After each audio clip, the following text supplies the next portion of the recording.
সফরে বের হলে মুসাফির রোজা রাখবে নাকি রাখবে না? সফরের দূরত্ব যদি হয়, মুসাফির যদি হয়, এই ব্যক্তি রোজা রাখা বা না রাখার ক্ষেত্রে স্বাধীন। শরীয়ত তাকে রোজা রাখতে বাধ্য করে না। তবে যেই রোজা সফরের কারণে রাখা হবে না, সে রোজা রমজানের পরে রেখে দিতে হবে এবং এর কারণে তার কোনো গুনাহ হবে না। আল্লাহ বলেছেন, ফামান কানা মিনকুম মারিদান আও আলা সাফারিন ফাইদ্দাতুম মিন আইয়ামিন উখরা।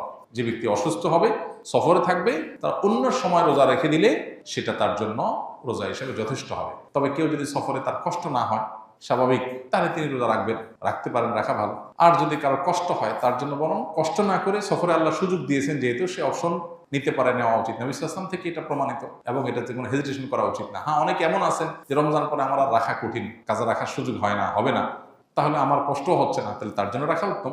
কিন্তু সফর অবস্থায় শরীর আমাদেরকে রোজা রাখতে বাধ্য করে না। আমরা চাইলে রাখতে পারি, চাইলে ভাঙতে পারি, কিন্তু যেটা ভাঙবে সেটার বিনিময়ে যতগুলো ভাঙবে ততগুলো আবার রমজানের পরে রেখে দিতে হবে।